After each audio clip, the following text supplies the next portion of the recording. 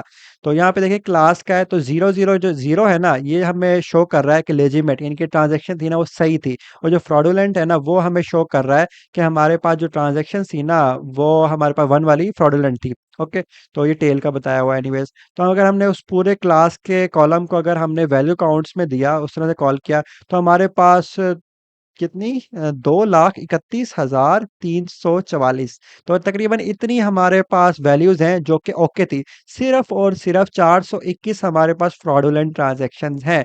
तो इस तरह के केस में हमारे पास इशू आ जाएगा। ये जो आप डाटा देख रहे हैं ना, तो ये जो है ना हमारे पास क्या है, हमारे पास डाटा अनबैलेंस्ड है, ठीक है, डाटा सेट हमारे पास क्या है, अनबैलेंस्ड है। इस पे हम अपना मॉडल ट्रेन करेंगे ना, वो फिर सही एक्यूरेट रिजल्ट नहीं देगा, फ्रॉडुलेंट ट्रांजैक्शंस को फिर वो पकड़ नहीं पाएगा।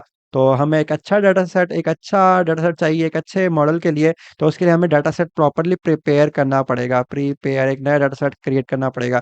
तो क्या करें इसका, भाई कोई सोल्यूशन आपके माइंड में आ रहा है? तो एक सोल्यूशन मेरे माइंड में ये आ रहा है कि इसमें से कुछ ट्रांजैक्शन को मैं उठा लूं, लाइक ये तकरीबन 2,31,344 है ना, तो इसमें से मुझे भाई दे दो, आप दे दो 450 ट्रांजैक्शन दे दो सिर्फ, और यहाँ से ये 421 दे दो, 421 ट्रांजैक्शन। तो इन ट्रांजैक्शंस को मिला के ना मैं एक और नया डाटा सेट क्रिएट कर दूंगा। अब देखें हमारे पास जो लेजिमेट ट्रांजैक्शन है वो कितनी है, 450 है, और जो फ्रॉडुलेंट है वो कितनी है, 400 की, इनका ऑलमोस्ट करीब करीब है। तो हम कह सकते हैं इस तरह का डाटा फ्रेम अगर या डाटा सेट हमारे पास होगा ना, वो क्या होगा, वो होगा हमारे पास बैलेंस, ठीक है, बैलेंस्ड होगा हमारे पास। ओके, सो इसके बाद ये सब हम बाद में आते हैं, पहले हम इतना काम कर लेते हैं, इसको लोड कर लेते हैं हम अपने पास, लाइक इस तरह से। एंड इधर आने के बाद यहाँ पे सिंपली दिस, एंड हमें क्या करना है, उसको लोड करना है। तो यहाँ पे क्रेडिट कार्ड का होगा, तो क्रेडिट कार्ड को मैं लोड कर लेता हूँ। Data frame is equals to pandas dot read underscore CSV, and like this, and यहाँ पे ये आ गया, एंड इसको मैंने कर लिया कॉपी, एंड यहाँ पे कर लिया पेस्ट, एंड लाइक दिस। अच्छा, ये वाला जो डाटा फ्रेम होगा ना, डाटा सेट होगा, ये डाटा फ्रेम होगा, ये थोड़ा सा स्लाइड वालों से डिफरेंट हो सकता है, क्योंकि स्लाइड वाला डिफरेंट डाटा फ्रेम था, और ये शायद मैंने कैगल से डाउनलोड किया था, तो वैल्यूज ऊपर नीचे हो सकती हैं एनीवेज इसकी। सो इससे तुम्हें ना कोई खास इफेक्ट नहीं पड़ेगा। तो DF डॉट हेड करता हूँ अगर मैं 10 इस तरह से, एंड इसको एग्जीक्यूट करते हैं। तो यहाँ पे आप देख सकते हैं ऑलमोस्ट सिमिलर ही है, ठीक है, आई थिंक एग्जैक्टली सेम ही है। Minus, yes yes exactly same ही है, हमारे मुझे लग रहा था डिफरेंट होगा, बट ये सेम डाटा सेट है। ओके, डेटा फ्रेम सेम है, हमारे पास नो इशू। तो यहाँ पे आप देख सकते हैं हमारे पास ये जो है ना क्लास डिफाइन कर रही है कि हमारे पास कितने फ्रॉडुलेंट हैं, कितने हमारे पास, वो सारी चीज़ें हमें डिफाइन कर रही है। तो हम काउंट कर लेते हैं वैल्यू काउंट्स के थ्रू। तो नॉट टेक्स्ट, हमें कोड वाला सेल चाहिए। ओके, तो यहाँ पे लिखते हैं डाटा फ्रेम डॉट, एंड इससे पहले हम वो सेट कर लेते हैं क्लास CLASS, एंड यहाँ पे कर लेते हैं डॉट वेल व्यू काउंट्स, इस तरह से लाइक दिस। तो यहाँ पे मुझे बता रहा है कि 7,947, ठीक है, 7,947 हमारे पास ऐसी ट्रांजैक्शन है जो कि लिजिमेट है, जो कि एक्यूरेट है। सिर्फ 25 ऐसी ट्रांजैक्शन है जो कि हमारे पास फ्रॉडुलेंट है। जैसे मुझे लग रहा था कि डाटा फ्रेम डिफरेंट होगा, तो वो डिफरेंट ही है। लाइक इस डाटा फ्रेम का जो रिजल्ट आया था ना, वो ये आया था। और हमारे पास अभी ये आ रहा है। दैट मीन्स हमारे पास जो डाटा सेट, ये जो मैंने डाटा फ्रेम उठाया है CSV.CSV, ये डिफरेंट है जो कि स्लाइड के अंदर है। तो स्लाइड में से ने दूसरा खुद से यूज़ किया था, मैंने कैगल से डाउनलोड किया था data frame. So it's totally इतना कोई इफेक्ट नहीं पड़ने वाला इससे। ओके, सो अब हमारे पास क्या है कि ना, हमारे पास इस तरह से शो कर आ गया, हमने भी शो करवा दिया कि हमारे पास इतना लेजिमेट है और इतना फ्रॉडुलेंट है। अब देखें डाटा क्या है, अनबैलेंस्ड है। हमारे पास जो लेजिमेट ट्रांजैक्शन थी वो ज़्यादा थी, और हमारे पास फ्रॉडुलेंट है वो कम है। इस पे हम अपना मॉडल ट्रेन नहीं कर सकते। अगर ट्रेन करेंगे तो वो इस पे वो बायस्ड हो जाएगा, और फिर वो सही प्रिडिक्ट नहीं करके बताएगा, तो ये इशू है। तो डाटा अगर हमें बैलेंस करना है उसके लिए क्या प्रोसेस है, तो वो ज़रा हम देख लेते हैं। तो उसके लिए आपको क्या करना है, सिंपली आपको ना दो सेपरेट वेरिएबल ले लेना है, ठीक है। दो सेपरेट वेरिएबल के अंदर आपने स्टोर करवा दिया कि लेजिमेट को अलहदा स्टोर करवा दिया, एंड फ्रॉडुलेंट के जो भी फ्रॉडुलेंट सारे रिकॉर्ड्स हैं ना, उनको अलहदा स्टोर करवा दिया। ओके, ये उसका सिंटैक्स है, भी हम कर लेते हैं। ओके, उसके बाद आपने उसकी शेप चेक की, ठीक है, तो शेप हमारे पास आ गई है। एंड इसके बाद हम यहाँ पे क्या करते हैं, इसको कीप करते हैं, इतना काम हम करते हैं। लाइक ये जो आपके पास लाइन लिखी हुई है लेजिमेट, और ये शेप प्रिंट करवा के देखते हैं। शेप क्या करता है, आपको सिंपली उसके रोज एंड कॉलम बता देता है। तो यहाँ पे मैं लेजिमेट का LEGIT लेजिट होता है यार, शेप क्या कर रहा है, लेजिट इज इक्वल्स टू, यहाँ पे मैं करूँगा सिंटैक्स क्या है उसका, data frame into data frame dot class, अगर इक्वल्स टू है 0 के, दैट मीन्स वो हमारे पास लेजिट होगा। एंड उसके बाद फ्रॉडुलेंट वाली FRAUD, fraud is equal to data frame, and यहाँ पे data frame dot CLASS and equals to 1, ठीक है। तो इस तरह से मैंने एग्जीक्यूट किया। तो लेजिट वाली जितनी भी ट्रांजैक्शन होंगे ना, वो लेजिट के वेरिएबल के अंदर आ जाएंगे, एंड जो फ्रॉडुलेंट वाली जितनी भी ट्रांजैक्शन होंगी ना, वो फ्रॉडुलेंट के अंदर आ जाएंगे। तो अब इसकी शेप भी चेक कर लेते हैं। तो शेप हम चेक करने के लिए क्या करेंगे, सिंपली प्रिंट करेंगे LEGIT legit dot and shape. Similarly हम प्रिंट करवा देंगे print and FRAUD dot shape, इस तरह से। तो अब एग्जीक्यूट किया, तो एग्जीक्यूट हो रहा है हमारे पास। तो ये इंटरनेट पर डिपेंड करता है, जितना फास्ट आपका इंटरनेट होगा उतनी जल्दी ये हमें एग्जीक्यूट करके दिखा देगा। बट ये हो गया हमारे पास एग्जीक्यूट। तो लेजिट ट्रांजैक्शन के अंदर क्या सीन है, हमारे पास जो टोटल नंबर ऑफ रिकॉर्ड्स है ना, वो है इतने, ठीक है। एंड जो टोटल नंबर ऑफ कॉलम्स है ना, या फीचर्स है हमारे पास, वो 31 है। सिमिलरली जो हमारे पास फ्रॉडुलेंट ट्रांजैक्शन है ना, वो 25 है, और उसके जो कॉलम है ना, वो 31 है। तो ये हमारे पास है अनबैलेंस डाटा शो कर रहा है हमारे पास। तो इसको बैलेंस करने के लिए आपको क्या करना पड़ेगा, तो वो देख लेते हैं। बैलेंस करने से पहले ना, यहाँ पर आप देखें ये वाली लाइन लिखी हुई है, इस लाइन का मतलब ज़रा समझने की कोशिश करिएगा कि legit sample is equals to legit dot sample, और n इज इक्वल टू 492। इस बात का क्या मतलब है, इस बात का मतलब यहाँ पर भी लिखा गया है, let's take a sample of 492 from this, ठीक है। बेसिकली क्या है, जो इतना सारा आपके पास रिकॉर्ड है ना लेजिट वाला, तो उसमें से कुछ चंक ऑफ पोर्शन आप उठा रहे हो, किसके लिए, ठीक है, आप उसका सैंपल उठा रहे हो उसमें से यानी कि कुछ डाटा जैसे होता है ना, स्ट्रिंग होती है और एक होती है सब स्ट्रिंग। लाइक अगर आपने पढ़ा है, लाइक यहाँ पे मैं करता हूँ, लाइक एक होती है आपके पास स्ट्रिंग, फॉर एग्जाम्पल, एक होती है आपके पास सब स्ट्रिंग। अब स्ट्रिंग के अंदर क्या होता है, हमारे पास ना बहुत सारा डाटा हमारे पास होता है। लाइक ये समझ लीजिए पूरी आपके पास एक स्ट्रिंग के अंदर पूरा एक टेक्स्ट लिखा हुआ है। अब मैं चाहता हूँ कि मुझे ना इसके सब स्ट्रिंग दे दो, लाइक ये सैंपल मुझे उठा के दे दो। बेसिकली यही वाला काम कर रहे हैं, हमारे पास डाटा फ्रेम के अंदर बहुत सारा जो रिकॉर्ड्स है ना, उसमें से कुछ डाटा हम उठा रहे हैं, और वो कितना उठा रहे हैं, वो उठा रहे हैं 492 रिकॉर्ड्स। तो 492 जो रिकॉर्ड उठा लेंगे वो किसके अंदर सेव करवाएंगे, वो लेजिट सैंपल के अंदर हम स्टोर करवा लेंगे, और लेजिट सैंपल को सिंपली हमने प्रिंट करवा के दिखाया हुआ। तो इतने काम को हम करके देखते हैं किस तरह से हमारे पास वर्क कर रहा है। तो इधर आते हैं, एंड इधर आने के बाद क्या करना है हमें, सिंपली यहाँ पे हम लिखते हैं LEGIT लेजिट अंडरस्कोर सैंपल, या कोई भी नाम दे सकते हैं, इट्स टोटली डिपेंड।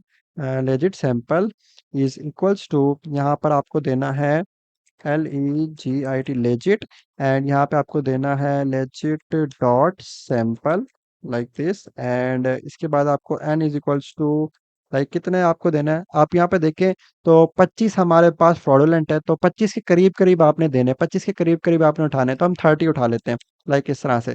तो 30 मैंने इस तरह से उठा लिए, तो मेरे पास आप 30 किसके अंदर आ जाएंगे, इस लेजिट सैंपल के अंदर आ जाएंगे। तो मैं इसकी शेप चेक कर लेता हूँ लेजिट सैंपल की, तो प्रिंट करवा दो मेरे पास भाईजान legit underscore sample dot shape.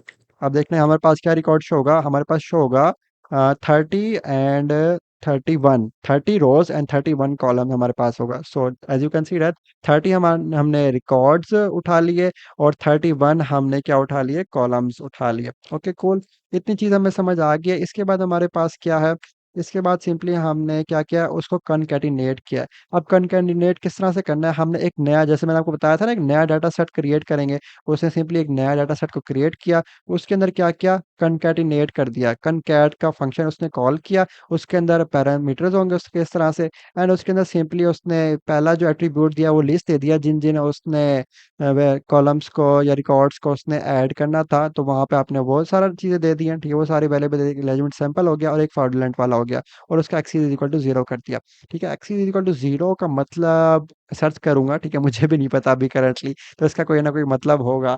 सो इस चीज को आप लोगों ने एक्सप्लोर करना है, ठीक है, तो मुझे बख्श देना कि ये आपने क्यों नहीं बताया, तो मुझे भी नहीं पता टू बी ऑनेस्ट इसका मतलब है। एनीवेज, तो इस चीज को हम करते हैं PD डॉट कनकैट। ठीक है, तो इधर आते हैं, अब हमने क्या हो गया, अब हमारे पास सीन क्या है, फ्रॉडुलेंट के अंदर हमारे पास इस फ्रॉड के वेरिएबल के अंदर हमारे पास वो वाले सारी ट्रांजेक्शन आ जाएंगी जो कि फ्रॉडुलेंट थी, और लेजिट सैंपल के अंदर हमारे पास वो वाली सारी आ जाएंगी जो कि लेजिट थी। अब हमें सिंपली क्या करना है, एक नया डाटा सेट क्रिएट करना है और उसके अंदर स्टोर करवाना है। तो मैं कर देता हूँ न्यू DF, ठीक है, इज इक्वल्स टू, यहाँ पे मुझे करना है DF डॉट कैट का मेथड कॉल करना है, एंड यहाँ पे मुझे बेसिकली एट्रीब्यूट्स पास करना है। एक तो था हमारे पास एक्सिस इज इक्वल्स टू 0 था या 1 था इस तरह से, एंड यहाँ पे आपको स्पेसिफाई करना है कि भाई किन किन वेरिएबल्स को आप कनकैट करना चाह रहे हो। एक तो मेरे पास ये फ्रॉड वाला है, एक मेरे पास ये लेजिट सैंपल वाला है, तो एक मैं उठा लेता हूँ लेजिट सैंपल्स, ये मैंने उठा लिया लेजिट सैंपल्स वाला, एंड इसके अलावा एक मैं उठा रहा हूँ कौन सा, फ्रॉड वाला, FRAUD फ्रॉड वाला। अब क्या करेगा कि मेरे पास ना वो क्रिएट करके दे देगा, लाइक इधर आया ना, तो एक्स की वजह से 0 था हमारे पास, तो ये वाला दे दिया हमने और ये भी दे दिया। ठीक है, इस तरह का इन दोनों को मिला के कनकैट करके हमारे पास ना एक और डाटा फ्रेम हमें क्रिएट करके दे देगा, एंड इसको एग्जीक्यूट किया, तो हमारे पास अभी एरर आया, DF डॉट कनकैट, DF और सॉरी PD लिखना था, pandas, sorry, not data frame, इधर लिखना है पांडास, PD डॉट कनकैट। ओके, अभी भी हमारे पास एरर आ रहा है, एक्सिस कह रहा है कि कोई भी हमारे पास नहीं है, तो AXIS होता है, ठीक है, IS इस तरह से। तो यहाँ पे क्या होगा कि हमारे पास इन दोनों को मिला के ना वो एक नया डाटा फ्रेम हमारे पास क्रिएट करके दे देगा। तो इधर आते हैं, एंड अब इसको प्रिंट करवा के देखते हैं हमारे पास क्या प्रिंट हो रहा है। ठीक है, तो यहाँ मैं करता हूँ न्यू अंडरस्कोर डाटा फ्रेम, तो इसको मैंने एग्जीक्यूट किया, तो उन दोनों को मिला कर ना एक उसने नया डाटा फ्रेम क्रिएट करके दे दिया। ओके, और अगर मैं इसकी शेप चेक करूँ ना आपके, मेरे पास की शेप क्या होगी, तो मैं करूँगा न्यू, प्रिंट के अंदर लिख लेते हैं print and new data frame dot shape. इस तरह से मैंने एग्जीक्यूट किया, तो आप देख सकते हैं आप हमारे पास क्या है, हमारे पास 55 एंड 31 का हमारे पास कॉम्बिनेशन बना है। लाइक हमारे पास ना 55 ऐसे रिकॉर्ड्स होंगे जिसके अंदर हमारे पास फ्रॉडुलेंट भी होंगे, और हमारे पास कौन से होंगे, हमारे पास वो लेजिट भी होंगे। तो अगर आपको याद हो हमने लेजिट कितने उठाए थे, लेजिट हमने उठाए थे 30, तो 30 हमारे पास लेजिट होंगे और हमारे पास 25 फ्रॉडुलेंट होंगे, तो 30 प्लस 25 हमारे पास टोटल कितने हो जाएंगे, ये हो जाएंगे हमारे पास 55, और कॉलम तो हमारे पास सारे चलते आ रहे हैं 31। तो हमने एक नया डाटा फ्रेम, कॉन्ग्रेचुलेशन गाइज, हमने बना लिया है, जिसके अंदर हमारे पास क्या डाटा बैलेंस्ड है। तो इस डाटा फ्रेम के अंदर, न्यू डाटा फ्रेम जो हमने बनाया, डाटा क्या होगा, डाटा बैलेंस्ड होगा। माना कि इसके अंदर अब हमारे पास रिकॉर्ड्स कम हो गए हैं, हमारे पास अब डाटा सेट बहुत छोटा हो गया है, तो लेकिन लेकिन ये बात हो गई है कि डाटा जो है अच्छा है, कम है लेकिन अच्छा है। ज्यादा होता और वो खराब होता, बायस्ड होता, तो इतना मजा ना आता, इतना अच्छा हमारा मॉडल ट्रेन ना हो पाता। डाटा अब हमारे पास कम हो गया, लेकिन वो अच्छा डाटा हो गया हमारे पास। ओके, हम क्वांटिटी की तरफ नहीं जा रहे, अब हम क्वालिटी की तरफ जा रहे हैं। ओके, ये बड़ी अच्छी एग्जांपल थी जो कि मैंने आप लोगों को अभी दी। सो इतना काम हो गया। इसके बाद अब हम इसकी जो भी मॉडल इस पे अप्लाई करना चाहते हैं वो अप्लाई कर सकते हैं। अब हमारे पास अच्छे से काम करेगा। लाइक अब हम इस डाटा फ्रेम के अंदर क्लास के अगर उसको वैल्यू काउंट करें ना, लाइक करें अगर new data frame and class, इसको दे देते हैं सी क्लास, एंड इस तरह से, and dot value counts and like this. तो यहाँ पे आप काउंट भी बता देगा कि जो आपके पास 30 है ना, वो आपके पास कौन से हैं, वो आपके पास लिजिट होंगे आई गेस, या जीरो पे हमारे लिजिट था ना, यस लिजिट सैंपल, और 25 आपके पास फ्रॉडुलेंट है। तो इस तरह से अब ये करीब करीब है, तो काफ़ी अच्छा अब हमें रिजल्ट्स मिलेंगे जो अब हम मॉडल अपना ट्रेन करेंगे इस डाटा सेट के ऊपर। ओके, सो इसके बाद यहाँ पे एक लेबल इनकोडिंग की असाइनमेंट है। आयरिश डाटा सेट आपने कैगल से डाउनलोड करना है, एंड आपने लेबल इनकोडिंग करनी है। लास्ट वीडियो आपने वॉच किया ना, तो लास्ट वीडियो के अंदर मैंने बताया था कि लेबल इनकोडिंग किस तरह से होती है। बेसिकली क्या होता है, अगर कोई हमारे पास यस नो की फॉर्म के अंदर हमारे पास डाटा है, लाइक वाई नो इस तरह से, तो क्या करता है, उसको इनकोड कर देगा नंबर्स की फॉर्म में, लाइक 1 0 1 0 इस तरह से, सो ऑन। तो ये सारा क्या होता है, लेबल इनकोडिंग होता है। लेबल इनकोडिंग का डेप्थ के अंदर लास्ट से मैंने बताया आपको, तो ये असाइनमेंट आपने जरूर करनी है। आयरिश डाटा सेट के अंदर लास्ट में कॉलम होगा, तो वो आपने इनकोड करना है, ठीक है। ओके, गाइस गाइस गाइस, ये बहुत इंपॉर्टेंट कॉन्सेप्ट आ गया हमारे पास, डाटा स्टैंडर्डाइजेशन का। डाटा स्टैंडर्डाइजेशन हमारे पास क्या होती है, क्या नहीं होती, तो ये सारा मैं आपको एक्सप्लेन करता हूँ। तो इसको हम करते हैं बैक, एंड अब हम मैं आपको इसका सारा एक्सप्लेन करता हूँ यहाँ पर कि डाटा स्टैंडर्डाइजेशन हमारे पास क्या होती है। डाटा स्टैंडर्डाइजेशन के अंदर सिंपली आपके पास ये होता है कि फॉर एग्जांपल आपके पास एक डाटा है, ठीक है, लाइक वो 1000 के अंदर है, ठीक है, इस तरह से 1000, इस तरह से आपके पास रिकॉर्ड्स हैं, ठीक है, और कुछ डाटा आपके पास है जो कि 40 और 30 60 इस तरह से ना आपके पास रिकॉर्ड्स हैं। तो जब आपका मशीन लर्निंग का मॉडल होगा ना, उसके अंदर क्या होगा, जो बड़ी वैल्यू होगी ना वो उसको ज़्यादा प्रायोरिटी दे देगा, उसकी तरफ ज़्यादा बायस हो जाएगा, और जो छोटी वाली वैल्यूज़ होंगे ना उनको इतनी ज़्यादा प्रायोरिटी नहीं दे रहा होगा बेसिकली। तो उससे क्या होगा कि ना आपका जो आउटकम होगा, जो आपका मॉडल होगा, वो एक्यूरेट रिजल्ट नहीं दे पा रहा होगा। उसको लग रहा होगा जो बड़ी वैल्यू होती है ना वो बड़ी होती है, ठीक है, तो जो छोटी वैल्यू होती है ना उसकी इतनी ज़्यादा इंपॉर्टेंस नहीं होती है, उतनी ज़्यादा उसको ना, जो वो वाले छोटी वैल्यू वाले इनपुट फीचर्स होंगे ना उनको डिस्कार्ड कर देगा, और जो ये बड़ी इनपुट वैल्यूज़ होंगे ना, इनपुट फीचर्स वाली वैल्यूज़ होंगी, उनको कंसीडर कर लेगा और उसकी बेस पर रिजल्ट हमें दे रहा होगा। तो वो एक अच्छी चीज़ नहीं है। तो उसके लिए हम क्या करते हैं, जो हमारा सारा डाटा स्टैंड होता है ना, डाटा डाटा सेट होता है, उसको हम क्या कर लेते हैं, उसको स्टैंडर्डाइज कर लेते हैं। किस फॉर्म के अंदर स्टैंडर्डाइज कर लेते हैं, हम उसको ना क्लोज टू वन कर लेते हैं। ये जितना वन के करीब होगा ना उतना अच्छा उसका स्टैंडर्ड होगा, स्टैंडर्डाइजेशन होगी उसकी। तो स्टैंडर्डाइजेशन वैसे इसके अंदर कैलकुलेट कर रहे होते हैं। सो ये सारा एक्सप्लेन भी किया गया जो कि मैंने आप लोगों को अभी बताया। तो यहाँ पे उसका बेनिफिट भी लिखा गया, it improves the performance of machine learning algorithm by ensuring similar scale for feature. हम बेसिकली स्केलिंग कर रहे होते हैं इसके अंदर। We do it as part of pre processing of data. ये ना मॉडल को ट्रेन करने से पहले ये सारा काम हम करते हैं ताकि हमारा मॉडल अच्छे से ट्रेन हो पाए।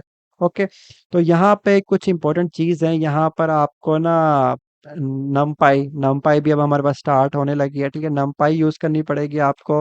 ओके, नमपाई का यूज़ अगर यहाँ पे कहीं बताया हुआ है तो मैं आपको दिखा देता हूँ। फिलहाल तो मुझे कहीं नज़र नहीं आ रहा इधर, बट नमपाई का इसके लिए आई डोंट थिंक सो कि आपको यूज़ करनी पड़ेगी नमपाई। नमपाई के आगे जाके हम यूज़ करेंगे, तो यहाँ पे ऐसे इंपोर्ट की हुई है। सो आपको पांडास चाहिए होगी, आपको ये लाइब्रेरीज तो चाहिए होंगी, स्टैंडर्ड स्केलर की एंड ट्रेन टेस्ट स्प्लिट की लाइब्रेरी आपको चाहिए होगी। ये हमारे पास क्या करती है, इसको ज़रा हम अंडरस्टैंड करने की कोशिश करते हैं। ये लाइब्रेरीज़ हैं जो कि आपको इंपोर्ट करनी है। कहाँ से इंपोर्ट करनी है? sklearn डॉट प्री प्रोसेसिंग से आपको स्टैंडर्ड स्केलर को इंपोर्ट करना है। sklearn डॉट मॉडल सेक्शन से आपको ट्रेन टेस्ट स्पीड करना है। अब बेसिकली क्या होता है, और एक और आपने इंपोर्ट करना है ना, sklearn डॉट डाटा सेट्स। ये क्या प्रोवाइड करती है? आपको डाटा सेट्स प्रोवाइड कर देती है library. Okay, so I hope so this thing is clear to you guys. Now just move toward. हम अपने पास पे इन सबको ना इंपोर्ट कर लेते हैं। लाइक इधर आते हैं एंड इधर आने के बाद यहाँ पे करते हैं। सो गाइस आपको सिंपली ये वाली लाइन लिखनी है और आपका ना जो डाटा सेट होगा ना इसके लाइन से वो लोड हो जाएगा। तो ब्रेस्ट कैंसर वाला डाटा सेट मैंने लोड कर दिया है।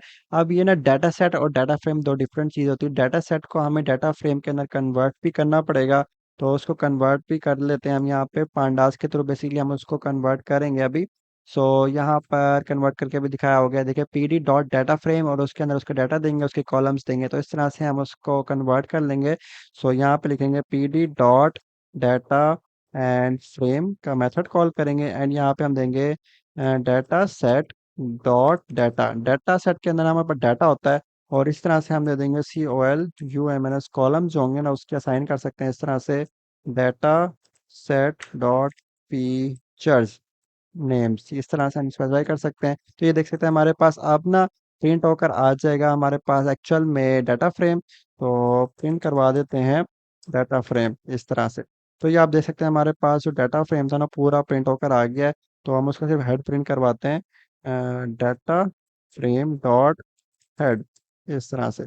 तो ये एसके लेंस से हमने डाटा फ्रेम को इंपोर्ट करना सीखा कि किस तरह से हम डाटा फ्रेम को इंपोर्ट कर देते हैं। इसकी इन्फो भी निकाल के चेक कर लेते हैं कि कहीं हमारे पास कोई नल वैल्यू तो नहीं है। इन्फो, ठीक है। इस तरह से मैंने एग्जीक्यूट किया तो 5 6 10 हमारे पास टोटल हैं, और ये सारी हमारे पास नॉट नल वैल्यू है, सारी ही फ्लोट उसके अंदर है। परफेक्ट हो गया, अच्छा डाटा सेट है हमारे पास। ओके, अब हमें करना क्या है, हमें ना इस डाटा सेट की हमें स्टैंडर्ड डेविएशन चेक करनी है कि स्टैंडर्डाइज है या नहीं है। तो उसके लिए आपको क्या करना है, आपको सिंपली करना है data set dot S T D calculate करना है। तो यहाँ पर इसका सिंटैक्स ये नहीं होता, इसका सिंटैक्स डॉट डाटा करके होता है, dot data dot S T D, इस तरह से। तो ये आप देख सकते हैं हमारे पास ना 228 बहुत ज़्यादा डेविएट हो रहा है हमारा डाटा आपस में ना। तो ये प्रॉब्लम है, ठीक है। डाटा हमारे पास स्टैंडर्डाइज नहीं है, तो उसको स्टैंडर्डाइज करना पड़ेगा। स्टैंडर्डाइज किस तरह से करना है आपको, उस चीज़ के ऊपर आ जाते हैं हम सिंपली। तो उस चीज़ के लिए आपको क्या करना है, यहाँ पे काफ़ी लंबा काम है, वैसे मेरा गला ना बोल बोल के थक गया है। तो मैं ज़रा 5 मिनट की ब्रेक कर लूँ, उसके बाद कंटिन्यू करूँगा। गाइस आई होप सो ये जो सारा हम काम कर रहे हैं ये आपको पर्पस समझ आ गया होगा कि इस डेटा स्टैंडर्डाइजेशन हम क्यों कर रहे हैं और क्यों ज़रूरी होती है हमारे पास। इसके बाद आप देख सकते हैं यहाँ तक हमने 228 तक काम कर लिया, सारा काम अब हम कर चुके हैं। ये सारा आपने साथ साथ खुद भी प्रैक्टिस करनी है। अब हम चलते हैं कि ना अब हमें क्या करना है, दो वेरिएबल्स लेने हैं। एक वेरिएबल हम कह रहे हैं कि हमारे पास एक्स है, एक हमारे पास वाई है। तो इसके अंदर हम क्या करेंगे, एक के अंदर हम सारी वैल्यूज को स्टोर करवा लेंगे, और वाई के अंदर हम सिर्फ और सिर्फ उसका टारगेट वेरिएबल या आउटकम जो होता है ना हमारे पास, जो रिजल्ट होता है या प्रिडिक्शन होती है, वो हम वाई के अंदर स्टोर करवा लेंगे। अब बेसिकली हमें करना क्या है, हमें ना ये ट्रेन एंड टेस्ट स्प्लिट का मेथड कॉल करना है। ये हमारे पास क्या होता है, डाटा को ना डिवाइड कर देता है। लाइक 100 डाटा है ना, तो उस डाटा को हम अगर मशीन लर्निंग यूज करना है उसके लिए, तो हमें क्या करना पड़ता है, जो डाटा होता है ना प्रॉपर, उसको ना हमें डिवाइड करना पड़ता है। डिवाइड किस तरह से होता है, एक होता है हमारे पास ट्रेनिंग फेज होता है, एक होता है हमारे पास ना टेस्ट फेज होता है, ठीक है। जब हम मशीन लर्निंग कर रहे होते हैं, मॉडलिंग कर रहे होते हैं, कुछ उसमें से जो डाटा होता है ना वो ट्रेनिंग के लिए जाता है, ठीक है। 80% of the data for example training के लिए भेज दिया हमने, 20% हमने भेज दिया टेस्टिंग के लिए। तो इस तरह से डाटा जो होता है ना हमारे पास, वो डिवाइड होता है, ठीक है। जब डिवाइड होता है ना तो इस तरह से फिर वो काम करता है। आप जरूरी नहीं कि 80-20% करें, आप इस तरह से 90 एंड 10% भी कर सकते हैं। लेकिन मोस्ट ऑफ द जो डाटा ज्यादा तो होता है ना वो ट्रेन साइड पे होता है, टेस्ट साइड पे डाटा हमारे पास मोस्ट ऑफ द केसेस कम होता है। तो यहाँ पे इस सब का बताने का मकसद ये है, क्योंकि अब हम यहाँ पे कर रहे हैं ट्रेन टेस्ट स्प्लिट का मेथड कॉल, जो कि हमें ना 4 वेरिएबल्स रिटर्न कर रहा होता है। तो 4 वेरिएबल्स कौन से रिटर्न कर रहा होता है, यहाँ पे आप देख सकते हैं, यहाँ पे हम जो ऊपर यूज़ किए थे ना एक्स एंड वाई, ठीक है, उनको बेसिकली करेगा। लाइक हम उसको एक्स असाइन कर रहे होंगे उसके आर्गुमेंट के अंदर एज अ पैरामीटर, एंड उसको हम वाई असाइन कर रहे होंगे जो कि आउटपुट वेरिएबल होगा, और उसको दे रहे होंगे हम एक टेस्ट साइज का वेरिएबल, ठीक है। अब ये चीज़ क्या कह रहा होता है, ये कह रहा है कि 20% ऑफ द डाटा जो होगा ना आपके पास, वो किसको जाएगा, वो जाएगा आपके पास टेस्ट वाली साइड पे। यहाँ पे एक और आर्गुमेंट भी होता है, वो होता है ट्रेन साइज, ठीक है, ट्रेन साइज, ठीक है। अब एक वक्त में एक यूज कर लेते हैं, वो ऑटोमेटिकली उसको माइनस कर देता है। ट्रेन साइज अगर उसको दे देना 0.8, तो वो ऑटोमेटिकली किधर 80% चला जाएगा, ट्रेन साइड के ऊपर चला जाएगा। लेकिन मोस्ट ऑफ द टाइम हम यूज कर रहे होते हैं टेस्ट साइज, जो कि होता है 0.2, जैसे हमने दिया हुआ था। 20% ऑफ द डाटा किधर जाएगा, टेस्ट साइड पे स्प्लिट हो जाएगा, और जो हमारे पास 80% जो रिमेनिंग होगा वो ट्रेन साइड की तरफ चला जाएगा। और ये रैंडम स्टेट का मतलब क्या है, ठीक है, एक डाटा फ्रेम है, ठीक है, उसको आपने एक ना स्प्लिट करना है, और उसका आपने रैंडम स्टेट उसका 3 दे दिया फॉर एग्जांपल, और ना उसने मुझे स्प्लिशन करके एक नया स्प्लिशनिंग कर दी, लाइक एक्स के अंदर, वाई के अंदर, जो जो ये वेरिएबल है ना, इनके अंदर स्प्लिट कर दी। और अगर कोई और उसको उसी डाटा सेट को, जो ओरिजिनल डाटा सेट था, स्प्लिट करने की कोशिश करेगा ना, और उसकी रैंडम स्टेट ये वाली चेंज कर देगा, तो उसके पास जो स्प्लिशन होगी ना वो डिफरेंट आएगी। अगर चाहते हो कि जो कोई भी इस डाटा फ्रेम को स्प्लिट करे, उसकी जो स्प्लिशन है सेम आए, तो उसके लिए ज़रूरी है ये जो रैंडम स्टेट है ना वो सेम दो, ठीक है, अदरवाइज आपके पास जो स्प्लिशन होंगे ना वो डिफरेंट हो सकती है। ओके, तो यहाँ पर एक्स ट्रेन हो गया, हमारे पास एक्स टेस्ट हो गया, वाई ट्रेन हो गया, वाई टेस्ट हो गया। तो ये चारों वेरिएबल हमारे पास आ जाएंगे कि एक्स ट्रेन एक्स टेस्ट के अंदर हमारे पास क्या कौन कौन से होंगे, Y train and Y test के अंदर हमारे पास क्या क्या रिकॉर्ड्स होंगे, तो सारी चीज़ें। और फिर उनकी शेप भी प्रिंट करवाई गई है सबकी तकरीबन। तो शेप नीचे आ रही है कि हमारे पास एक्स शेप जो ऊपर वाला वेरिएबल था ये वाला, उसके अंदर हमारे पास 569 रिकॉर्ड्स हैं, एंड उसकी 30 हमारे पास कॉलम्स हैं। एंड हमारे पास ये वाई वाला, ये सिर्फ एक इंडिविजुअल हमारे पास कॉलम था, उसके अंदर हमारे पास कितने रिकॉर्ड्स हैं, उसके अंदर हमारे पास 569 हमारे पास रिकॉर्ड्स हैं, उसके अंदर सिर्फ एक ही कॉलम है, वही इंडिविजुअल खुद इट सेल्फ एक कॉलम है, तो इसीलिए वहाँ पे कॉमा के बाद कुछ नहीं लिखा हो गया। इसके बाद हमारे पास क्या है, एक्सट्रेंड शेप के अंदर हमारे पास कितना रिकॉर्ड आया, 445 आया, ये सारी डिटेल दी गई है, आप यहाँ से देख सकते हैं। इसके बाद हमें क्या करना है, इसके बाद हमें एक ऑब्जेक्ट बनाना है, किसका, स्टैंडर्ड स्केलर का। जैसे हमने लेबल इनकोडर का बनाया था ना, तो इसी तरह से हम एक ऑब्जेक्ट क्रिएट करेंगे, ठीक है, स्केलर के नाम से, ऑब्जेक्ट के नाम से, जो कि होगा किसका, स्टैंडर्ड स्केलर का। ओके, यहाँ पे हमने उसका ऑब्जेक्ट क्रिएट कर दिया। उसके बाद हम उसके ऑब्जेक्ट के थ्रू उसका फिट का मेथड कॉल कर सकते हैं। फिट का मेथड क्या करता है, सिंपली उसके मेजरमेंट्स चेक करता है, such as mean, standard deviation वगैरह, जो कि हम बाद में यूज वगैरह कर रहे होते हैं। एक्चुअल जो आपके जो ट्रांसफॉर्मेशन है जो कि स्टैंडर्डाइज कर रहेगा, वो आपका ही करेगा। अपने ऑब्जेक्ट का नेम लिखना है, उसके बाद डॉट ट्रांसफॉर्म का मेथड कॉल करना है, और जिस भी वेरिएबल को आप स्टैंडर्डाइज करना चाह रहे होंगे उसका आप यहाँ पे नेम पास कर देंगे, और जो स्टैंडर्डाइज हुआ हुआ डाटा आएगा ना वो इस वेरिएबल के अंदर स्टोर हो जाएगा। सिंपली आप उसको प्रिंट करवा सकते हैं। देन अल्टीमेटली जब आप उसको प्रिंट करवाएंगे ना, लाइक दोबारा से आप करेंगे, like extend standardize dot STD करेंगे ना, तो आपके पास देख सकते हैं 1 प्रिंट होकर आएगा। तो इस तरह से ये सारा काम आपके पास होगा। तो इस तरह से हमारा जो डाटा होगा ना, डाटा सेट होगा, वो सारा आप स्टैंडर्डाइज कर सकते हैं। और इसके बाद अगर आप अपना मशीन लर्निंग का मॉडल ट्रेन करेंगे ना, तो वो बहुत अच्छे से एक्यूरेट रिजल्ट्स प्रोवाइड करेगा। सो ये थोड़ा सा है, ठीक है, लाइक इसको मैं बैक करके डिस्कार्ड करता हूँ यहाँ से, एंड इस तरह से दोबारा से ओपन करके दिखाता हूँ आपको। हमने क्या करना है, सिंपली डाटा सेट यहाँ से ये सारा काम आपने करना है। मैं दोबारा से आपको स्लाइड्स दिखा देता हूँ। लाइक इस वक्त मुझे फुल नशाइयों वाली नींद भी आ रही है, और मेरा गला भी अब बोल बोल के थक गया है, और अब मैं इम्प्लीमेंट मजीद नहीं कर सकता। तो आप लोगों ने मेरे साथ देना है, और इस सब को आपने खुद से प्रैक्टिस करनी है, इम्प्लीमेंट करना है गूगल को लैब के अंदर। तो ये सारा आप साइड से देख भी सकते हैं। अब मेरी बस हो चुकी है बोल बोल के। ओके, ये सारा आपने खुद इम्प्लीमेंट करना है, और मेक श्योर करना है यहाँ पर आपके पास बन आए। So it was the video you have just watch. I hope you have learn a lot of stuff from this. यहाँ पर हमारी पांडास की लाइब्रेरी मशीन लर्निंग के लिए जितनी हमें चाहिए थी ना, ऑलमोस्ट हमने कवर कर लिया। और भी बहुत सारी चीज़ें हैं पांडास से रिलेटेड, जो कि कुछ पार्ट्स के अंदर करवाना इम्पॉसिबल है। तो आप लोगों ने खुद भी जाके रिसर्च करनी है। कैगल एक वेबसाइट है जहाँ पर आप जाके प्रॉपर कोर्स उसका फॉलो कर सकते हैं। आप खुद स्टडी कर सकते हैं कि पांडास के अंदर हमारे पास और क्या क्या चीज़ें हो सकती हैं। आप ना टाइम टू टाइम करते जाएंगे ना, तो आपका एक्सपीरियंस भी इंक्रीज होता जाएगा। तो पांडास यहाँ पे कंप्लीट नहीं होती, जितना मुझे लगता था या जितना हमें भी करवाया गया था, तो वो सारी चीज़ें मैंने आप लोगों को करवाई गई हैं। तो होपफुली आप लोगों को काफ़ी अच्छे से समझ आई होगी। इसके बाद अब हम स्टार्ट करेंगे नेक्स्ट वीडियो के अंदर नमपाई। नमपाई is another library of Python, जिसके अंदर हमारे पास क्या होता है, अरेज़ मिल जाती हैं। हमारे पास पाइथन ट्रेडिशनल पाइथन के अंदर क्या होता है कि हमारे पास लिस्ट्स होती हैं। लिस्ट के अंदर क्या होता है कि वो स्लो होती हैं, हमारे पास ना इतनी एफिशिएंट नहीं होती। तो हमारे पास एक नमपाई एक और लाइब्रेरी है पाइथन की, जो कि हमें ना अरेज़ प्रोवाइड कर देती है। अरेज क्या होती है, हमारे पास बहुत ज़्यादा फास्ट होती है, कंप्यूटेशन उसके अंदर बहुत ज़्यादा फास्ट हो जाती है। तो नेक्स्ट वीडियो के अंदर हम डिस्कस करेंगे कि नमपाई हमारे पास क्या होती है, नमपाई की अरेज क्या होती है, तो उसके भी मल्टीपल पार्ट्स आने वाले हैं। So see you soon in the video of NumPy arrays.